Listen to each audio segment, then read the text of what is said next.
नमस्कार साथियों। आज हम लाए हैं आपके लिए राज कॉमिक्स में रोमन हत्यारा सुपर कमांडो ध्रुव सीरीज में सुपर कमांडो ध्रुव का ये दूसरा कॉमिक्स।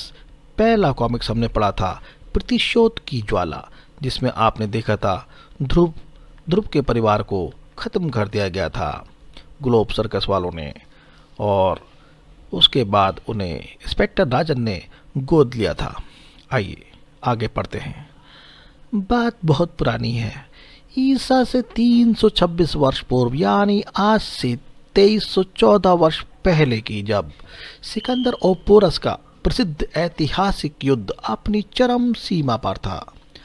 पोरस का रणकौशल सिकंदर की सेना पर भारी पड़ रहा था, क्योंकि पोरस ने इस युद्ध में हाथियों का उपयोग किया था और इस कारण यूनानी सैनिकों को पीछे हटना पड़ा। इतिहास में ऐसा कहीं भी नहीं लिखा मिलता, परंतु कहते हैं कि उस वक्त सिकंदर ने एक ऐसे खतरनाक साधन का प्रयोग किया जिसका कोई काट नहीं थी और जो अकेले ही हारी बाजी को जीत में बदल सकता था। और यह खतरनाक साधन था एक रहस्यमय रोमन सैनिक, जिसमें असीम शक्ति थी और गजब की ताकत। कहते हैं कि उसकी ताकत का स्रोत था उसका टोप, जो किसी ने उसको उपहार स्वरूप दिया था। इतिहास गवाह है कि पोरस की हार उसके हाथियों के भड़कने के कारण हुई, और उन हाथियों के भड़कने के कारण था वह रहस्यमय सैनिक और उसका रहस्यमय टोप। वो देखिए, उस रहस्यमय सैनिक ने एक प्रहार कर दिया और हाथी चिंघाड़ कर भड़क गया। और हाँ, जहाँ तक मेरा ख्याल है यही वह टोप है, समझे। ये कहते हैं मिस्टर तिवारी, ये कहानी सुना रहे होते हैं इन सबको। चार लोग अपने साथ खड़े होते हैं। जी हाँ, सिंधु घाटी के खंडरों में खड़े ये चारों व्यक्ति कुंदनपुर म्यूजियम के डिप्टी डायरेक्टर हैं। बाएं से तिवारी जी, श्रीवास्तव बाबू, खान साहब और मिस्टर डी सूजा। चारों जानते हैं कि यह टोप म्यूजियम तक पहुंचाएगा मेजर साहब। अगला म्यूजियम डायरेक्टर उस आदमी को ही बना देंगे। तो वाह, यह हमारे म्यूजियम की सबसे नायाब चीज़ होगी। इसको तो मैं म्यूजियम ही पहुंचाऊंगा। उधर खान साहब, मेरे अलावा हाँ और कोई इसको म्यूजियम तक नहीं ले जा पाएगा। इनको हवा भी नहीं लगेगी कि यह टोप कब और कैसे म्यूजियम पहुंच गया। ये बोलता है डिसूजा। और इस प्रकार यह कहानी आरंभ हुई, जिसने पूरे कुंदनपुर को हिला कर रख दिया। शुरुआत तिवारी जी ने की। जहां तक मेरा ख्याल है, इस रोमन टोप की सुरक्षा जरूरी है, वरना इसके साथ ही मेरा डायरेक्टर बनने का चांस उड़न छू हो जाएगा। वैसे भी मुझको बाकी तीनों की नीयत पर शक है, लेकिन आप कोई दिक्कत नहीं है। मैंने ये फंदा लगा दिया है, ये रोमन टोप की रखवाली करेगा। आ, अब मैं चैन की नींद सो सकता हूँ। उधर तिवारी जी की पलकें मुनी और उधर श्रीवास्तव बाबू ने तिवारी जी के टेंट में प्रवेश किया। वाह, कितनी आसानी से काम हो गया। अब ये रोमन टोप मेरा है। इससे पहले कि कोई जगह, मैं रातों रात रफू चक्कर तड़ाक। ओ, पर खान साहब भी उधर घात लगाए बैठे थे और अब रोमन टोप खान साहब के हाथ में था। हाँ, रफू चक्कर होगा। अब अपनी खोपड़ी को रफू कराता फिरेगा श्रीवास्तव। अरे हाँ, ये क्या धड़ाम। खान साहब नीचे गिर जाते हैं। खाई एक गड्ढा खुदा हुआ था, घास उसके ऊपर पड़ी हुई थी। तो डिसू उधर आ गया डिसूजा। बड़ी जल्दी में थे खान साहब, कहीं जा रहे थे क्या? कहीं कहीं नहीं डिसूजा भैया। अरे मुझे जल्दी से बाहर निकाल लो। कहीं किस सांप आपने काट लिया तो मेरी यहीं पर कब्र बन जाएगी। अरे मरे तुम्हारे दुश्मन, ऐसा करो तुम यह टोप ऊपर फेंको, बदले में मैं एक रस्सी नीचे फेंक दूंगा। बस हे तू ये ले, हे कम्बट है, इसे पकड़, है तू ले ले। धन्यवाद खान साहब, अब तो कुंदनपुर में ही मुलाकात होगी, बाय बाय। अरे धोखेबाज, रस्सी तो फेंकता जा। रस्सी होती तो मैं धम अंधेरे में दूसरे को जमीन पर पड़ा हुआ फंदा नहीं नजर आया और बचाओ बचाओ तिवारी जी ने जो खास तौर पर बना के रखा था पेड़ पर उल्टा लटक गया। इस चीख पुकार से तिवारी जी की नींद खुल गई। अरे ये कौन चिल्ला रहा है? बचाओ बचाओ की आवाज़ किसकी आ रही है? और मेरा रोमन टॉप, अरे वो कहाँ गया? तिवारी जी तीर से आवाज़ की तरफ भागे। ओह, तो ये तुम हो डिसूजा, धोखेबाज चोर। आगे बात, अरे बात बाद में करना, पहले मुझे नीचे तो उतारो। नहीं डिसूजा, तुम्हारे जैसे विश्वासघाती की यही सजा है, तुम ऐसे ही उल्टे लटके रहो। इतने इतने क्रूर मत बनो। गुड बाय डिसूजा, अब कुंदनपुर में ही मिलेंगे जब तुम अखबार में पढ़ोगे कि नगर मेयर द्वारा Shri M Tiwari museum director नियुक्त हो गए। और उनकी नियुक्ति हो जाती तिवारी जी की डायरेक्टर के पद पर अगले दिन आईजी राजन के बंगले के लॉन में। पीटर बेसी 1982 का राष्ट्रीय वीरता पुरस्कार, 5 सशस्त्र डकैतों को अकेले ही सिर्फ ईंट फेंक फेंक कर मार डाला। रेनू, इन्होंने 1983 की राष्ट्रीय वीरता पुरस्कार विजेता है, बाढ़ से 10 व्यक्तियों की जान बचाई थी, राष्ट्रीय जूनियर निशानेबाजी चैंपियन। करीम, 1981 का राष्ट्रीय वीरता पुरस्कार, नशीले पदार्थों के 7 तस्करों को गिरफ्तार करवाया। चौथा, अरे ये चौथा कहाँ से आ गया? इसमें तो सिर्फ 3 नाम थे। श्वेता मेहरा, 1984 में 4 मक्खियों को अकेले ही मार डाला। और ठहर तो बंदरिया, अभी बताता हूँ। मम्मी बचाओ। डरपोक कहीं की। हाँ, कमांडर पीटर, रेनू और करीम, तुम तीनों की ट्रेनिंग कल से शुरू होगी। आप तुम तीनों गेस्ट हाउस जाके आराम करो। Thanks captain. हाँ आओ बेटी, कहो कैसी है तुम्हारी कमांडो फोर्स? मेरी नहीं, आपकी पापा, इन सब की इजाज़त आपने ही तो दिलवाई है। वैसे कमांडो फोर्स अभी छोटे होने के बावजूद बिल्कुल मेरे मन लायक है। तीनों कैडेट ईमानदार, साहसी और अपराध के कट्टर विरोधी हैं। इनकी 6 महीने की ट्रेनिंग के बाद मैं इनको देश के अलग अलग शहरों में भेजूंगा, यहाँ जहाँ ये राष्ट्रीय कमांडो फोर्स की शाखाओं की स्थापना करेंगे और पुलिस को अपराध खत्म करने में पूरा सहयोग करेंगे। यही सब सोचकर तो मैंने तुमको इस सब की इजाज़त दिलवाई है। मुझे पूरी उम्मीद है कि तुम्हारी कमांडो फोर्स मेरी उम्मीदों पर खरी उतरेगी। यह मेरा वादा है पापा, मैं आपके विश्वास को कभी ठेस नहीं लगने दूंगा। उसी वक्त कुंदनपुर के 3 अलग अलग हिस्सों में नफरत का सागर उफान भर रहा था। म्यूजियम डायरेक्टर तिवारी, और यह सब खान और डिसूजा के कारण हुआ। तिवारी कमीने, देख लूंगा तुझे और बाकी दोनों को भी। खान साहब ने भी कच्ची गोलियां नहीं खेली। अगर श्रीवास्तव और खान टांग न अड़ाते तो तिवारी कभी डायरेक्टर न बन पाता। मैं किसी को नहीं छोड़ूंगा, किसी को भी नहीं। उसी रात जब घड़ी की सुइयां 1 बजने का इशारा कर रही थी, कुंदनपुर म्यूजिक में एक हाथ, एक छाया व्यस्त थी।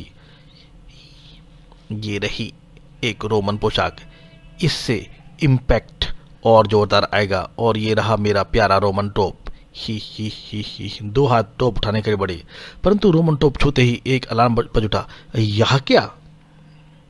वी वी वी वी वी वी पलक झपकते ही सतर्क म्यूजियम गार्ड कमरे की तरफ भागे। कमरा अंदर से बंद है, दरवाजा तोड़ दो। परंतु कमरे के अंदर घुसते ही एक क्षण के लिए हक्के बक्के रह गए, जब एक रोमन सैनिक की ड्रेस में एक व्यक्ति खड़ा था, टोप पहने हुए। एक आश्चर्यजनक दृश्य उनकी आंखों के सामने था। रोमन सैनिक बने उस व्यक्ति ने इसका पूरा फायदा उठाया और उछलकर दोनों के एक एक लात जबड़ों पर थमा दी। धड़ाम! आह, इतनी ताकत, यकीन नहीं होता। रोमन सैनिक ने म्यूजियम में तबाही मचा दी। म्यूजियम का मजबूत मुख्य द्वार भी रोमन सैनिक की ताकत के आगे बेबस था। तड़ाक, एक लात में ही वो दरवाजा खंड खंड हो चुका था। वह सड़क पर आकर एक क्षण को रुका। सामने से एक कार आ रही थी। ये क्या है? ये तो मुझे रुकने का इशारा कर रहा है, ड्राइवर कहता है। पर रुकूंगा तो ये शायद मुझको मार ना डाले। ड्राइवर का पैर एक्सीलेटर पर दबने लगा। स्पीडोमीटर की सुई उछलकर 90 पर थिरकने लगी, लेकिन फिर भी कार एक झटके से उस सैनिक ने रोक ली अपने दोनों हाथों से। धप! अगले ही पल कार का ड्राइवर उछलकर बाहर आ गिरा। कार एक झटके से आगे बढ़ी और अंधेरे में गुम हो गई। ड्राइवर सड़क पर लोटा हुआ पड़ा था। थोड़ी देर बाद पूरी सड़क पुलिस की गाड़ियों से भरी थी। सुबह और म्यूजियम के डायरेक्टर श्री तिवारी का दावा है कि उस रोमन टोप को पहनने वाले में आश्चर्यजनक ताकत आ जाती है। रेडियो और टीवी बता रहे थे। उधर यह अंधविश्वासी तो ध्रुव कुछ कह ही रहा था, तभी पीछे से एक छोटी सी चाटी मार दी श्वेता ने। है, अरे जाओ, अगर उससे भिड़ंत हो गई तो देखूंगी कि कौन बचाने आता है। और ध्रुव ने भी उसके कान पकड़ लिया। तुम लटकती हुई आ जाना बंदरिया। मम्मी, भैया ने मुझे फिर से बंदरिया कहा। ठीक कहा। दिन डूबा, शाम ढली, रात गहराने लगी। शहर की सबसे ऊंची इमारत चैपेल की 25वीं मंजिल से चारों तरफ अंधेरे का ही साम्राज्य नजर आ रहा था। वहां पर मुझे तो हंसी आ रही है। देश के सबसे बड़े म्यूजियम के डायरेक्टर तिवारी जी पत्ते की तरह थरथर कांप रहे। तुम नहीं जानते जैकब, उस टोप को पहनने से असीमित ताकत आ जाती है और उस रोमन सैनिक के लिए कोई काम असंभव नहीं रहता। शहर की सबसे ऊंची इमारत से अब हम आपको शहर के बाहर के सैनिक छावनी क्षेत्र में ले चलते हैं, जहां एक हवाई पट्टी पर खड़े कुछ लड़ाकू विमानों पर एक सैनिक पहरा दे रहा था। सब कुछ एकदम शांत और सामान्य था। उस लड़ाकू विमान को किसी ने लूटने की योजना बना रखी है, परंतु एकदम से दृश्य बदल जाता है। वह भयावह आकृति ने अंधेरे में प्रकट होकर पहरेदार को दबोच लिया। 2 मिनट के झटपट के साथ ही वह पहरेदार का शरीर ठंडा और शांत हो गया और रोमन सैनिक किनारे खड़े एक लड़ाकू विमान की ओर बढ़ चला।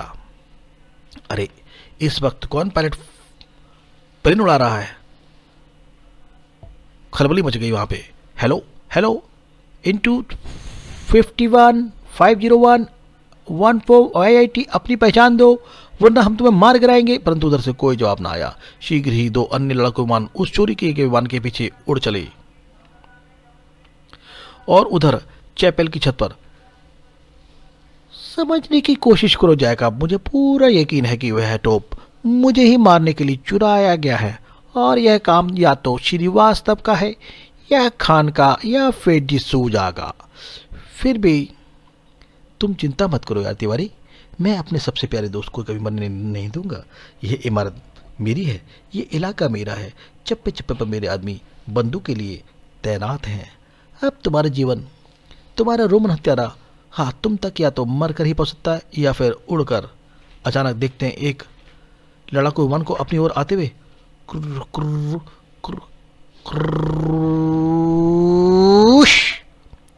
ये लड़ाकू हवाई जहाज इतनी रात गए यहां क्या कर रहा है? गोली चलाओ इस पर, गोलियां चलाओ। तभी गोलियों की बचा शुरू हो गई।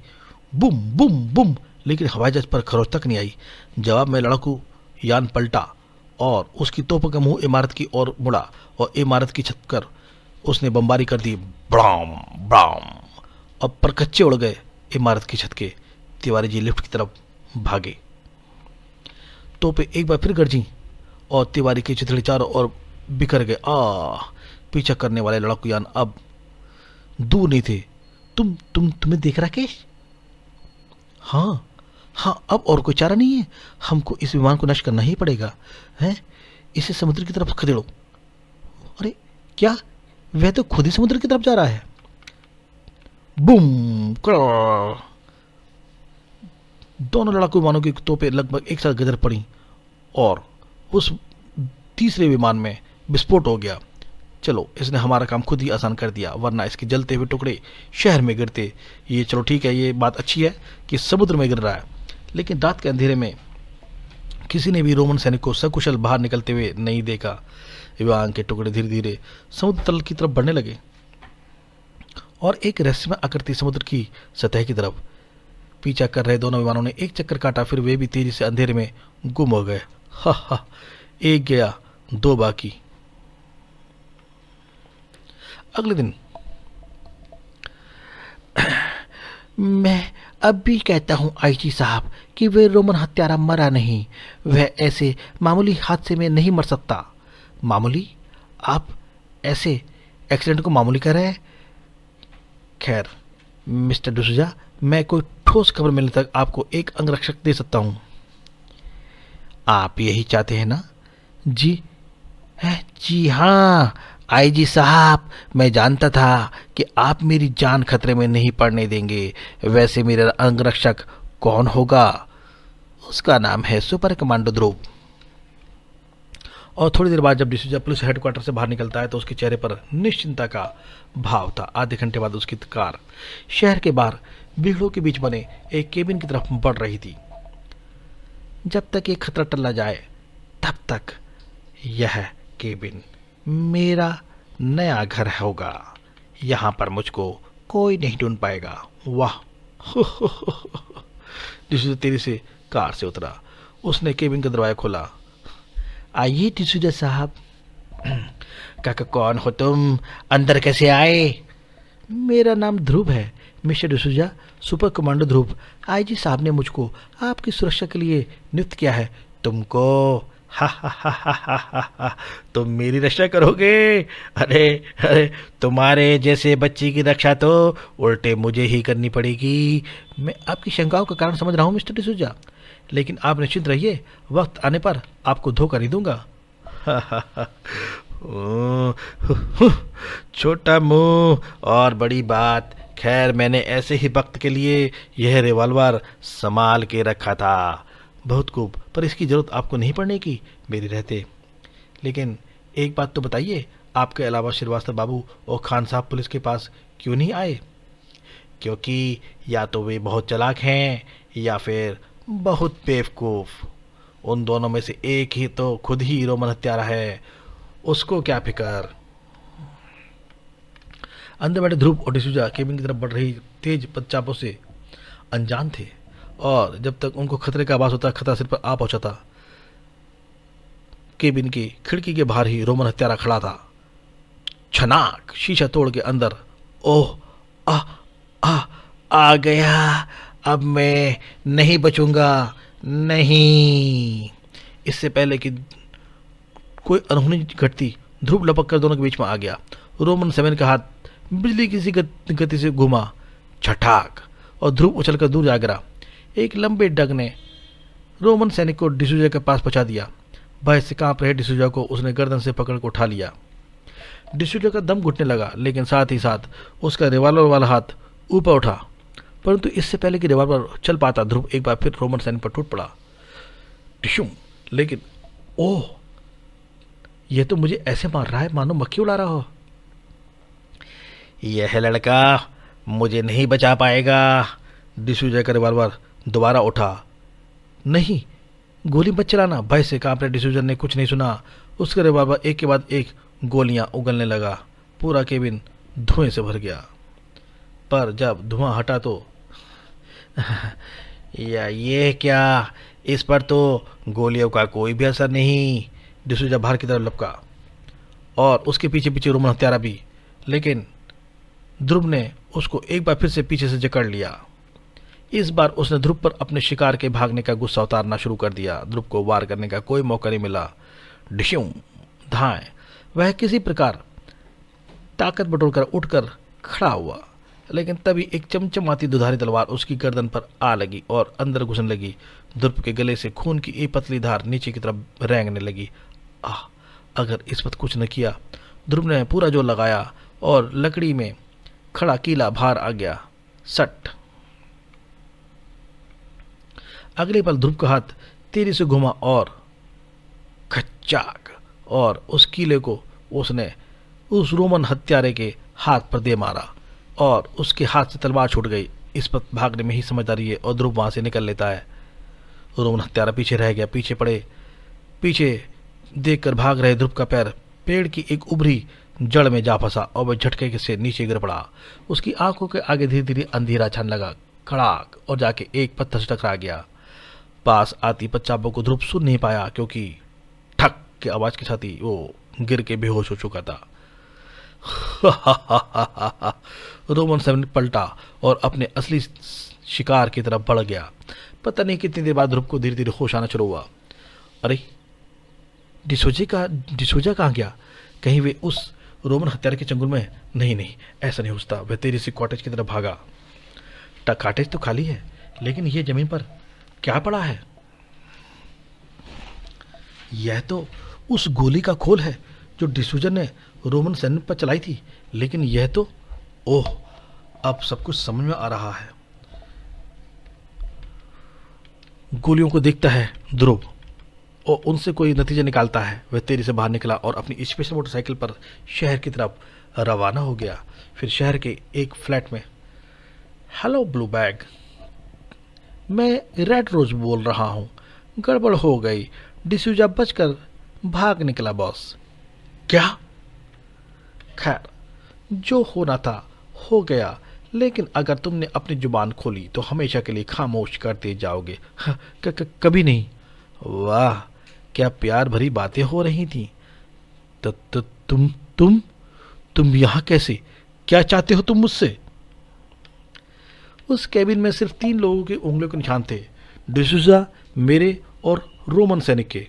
पुलिस रिकॉर्ड से यह पता करना मुश्किल नहीं था कि वे तीसरी उंगलियों के निशान तुम्हारे ही थे, यानी अपने जमाने के मशहूर दादा रंगा शाह के। तो मुझसे अब तुम क्या चाहते हो? तुम्हारे बॉस का नाम और रोमन टोप का पता। मुझे नहीं पता वह कौन है, खुदा कसम। तलाक! झूठ मत मारो, मैं सच कह रहा हूं, मुझे नहीं मालूम। धा डिशूं। बात परसों की है। मैं इसी कमरे में बैठा सोच में डूबा था कि मेरी बेटी के निकाह के पैसे कहाँ से आएंगे। तभी न जाने कहाँ से एक अजीब आकृति मेरे सामने आकर खड़ी हो गई। कौन हो तुम? क्या चाहते हो? लेकिन उसने बिना कुछ बोले मुझे मारना शुरू कर दिया। तड़! उसका एक एक हाथ 100 किलो के हथौड़े की तरह पड़ रहा था। तड़ा! फिर वह रुका और बोला, रंगा शाह, यह पिटाई तो सिर्फ नमूना थी। अगर तुमने मेरी बात नहीं मानी तो अंजाम खुद ही समझ सकते हो, और अगर बात मान गए तो बेटी की शादी आराम से कर सकोगे। मरता क्या न करता, मैं उसकी बात मान गया। मेरे हाँ कहते ही उसने मुझे कसकर एक झापड़ मारा। मैं बेहोश हो गया।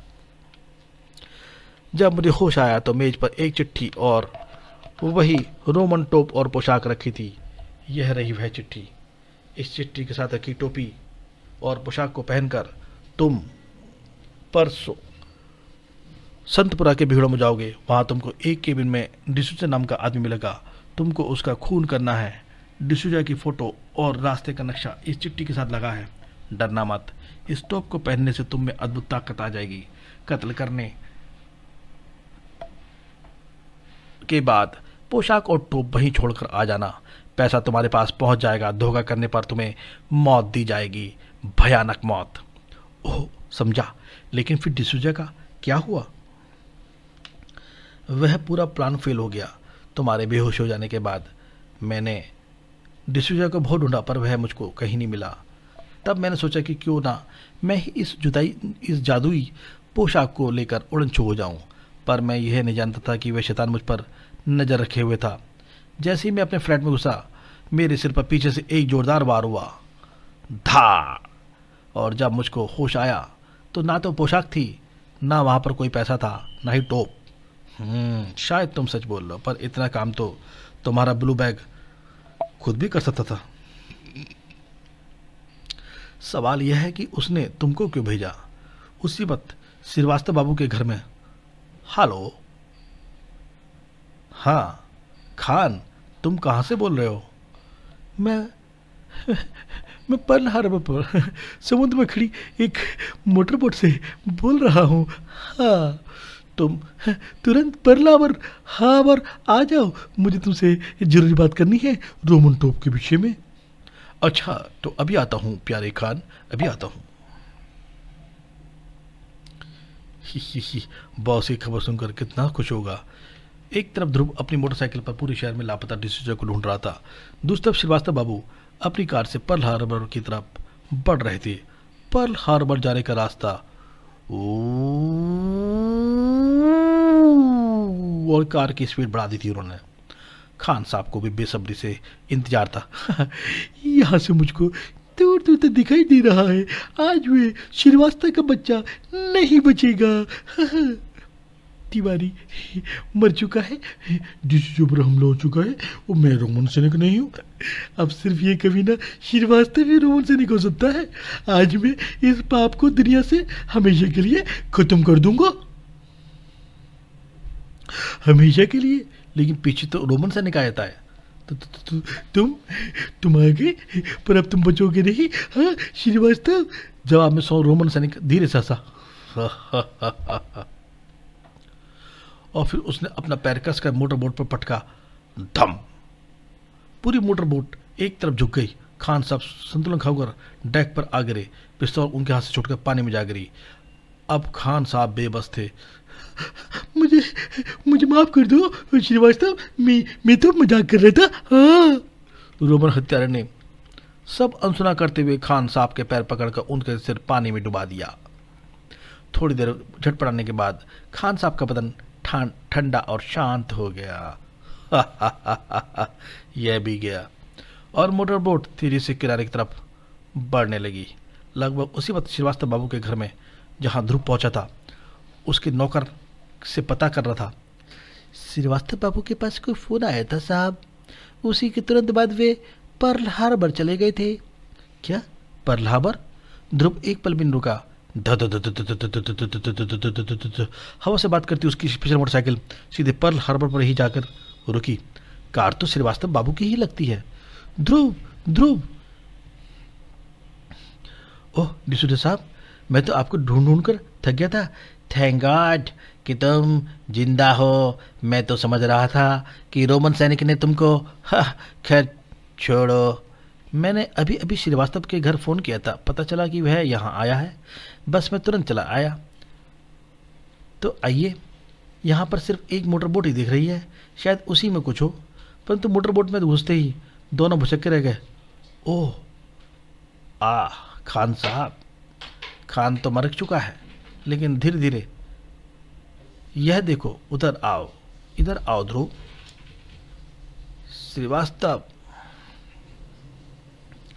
श्रीवास्तव रोमन हत्यारा है। चट चट चट चट। मेरा शक तो खान पर था। उठ कमीने, तेरा खेल खत्म हो गया। नहीं डिसूजा, खेल तो अब शुरू हुआ है। मतलब अब हर चीज़ शीशे की तरफ साफ हो चुकी है डिसूजा साहब उर्फ रोमन सैनिक। क्या बक रहे हो तुम? नाटक करना बेकार है डिसूजा। मुझको तुम पर तभी शक हो गया था जब मैंने तुम्हारे कॉटेज में वापस आ जाकर वे चली हुई गोलियां देखी जो तुमने रोमन सैनिक पर चलाई थी। वे गोलियां नकली थीं। तुमने अपने को शक से बचाने के लिए रंगा शाह को रोमन हत्यारा बनाया। उसके बाद तुम श्रीवास्तव बाबू और खान साहब की घात में रहे। किसी प्रकार तुमको पता चल गया कि खान साहब ने श्रीवास्तव बाबू को यहाँ बुलाया है। तुम यहाँ पहले ही आदम के खान का कत्ल किया, और फिर तुम जब श्रीवास्तव बाबू यहाँ आए, तुमने उनको किसी प्रकार बेहोश कर दिया। अपनी पोशाक उनको पहना दी और बाहर आकर मेरा इंतजार करने लगे। बस क्या सबूत है इसका? यह है रोमन टोप। मैं शर्त लगाकर कह सकता हूं कि इस पर हर जगह तुम्हारी उंगलियों के निशान हैं, जो अगर तुम निर्दोष होते तो इस रोमन टोप पर वे निशान कभी ना होते। तभी हमला कर दिया डिसूजा ने उसके ऊपर। तड़ाक! चोट लगी ध्रुव को। इतने चालाक हो तो अब अपनी मौत से बच लो।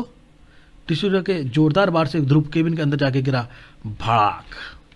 डिसूजा ने बाहर लपक कर केबिन बाहर से बंद कर दिया। भागने की कोशिश बेकार है डिसूजा। यह दरवाजे तोड़ने में मुझे सिर्फ 2 मिनट लगेंगे।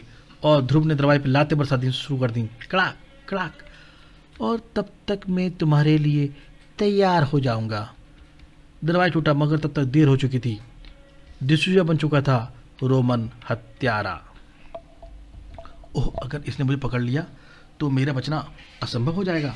ध्रुव बिना किसी चेतावनी के उछला और उसने रोमन सैनिक बने डिसूजा को बेरहमों की तरह मारना शुरू कर दिया। तड़ ताड़ धड़ाक, फ्लाइंग किक, आ ओ। डिसूजा बाहर डेक पर जाकर गिरा, लेकिन डिसूजा पर इस पिटाई का कोई असर नहीं पड़ना था। अब डिसूजा की बारी थी। डिसूजा की एक लात, धाड़, और उसका एक ही बार में ध्रुव नीचे जाके गिरा।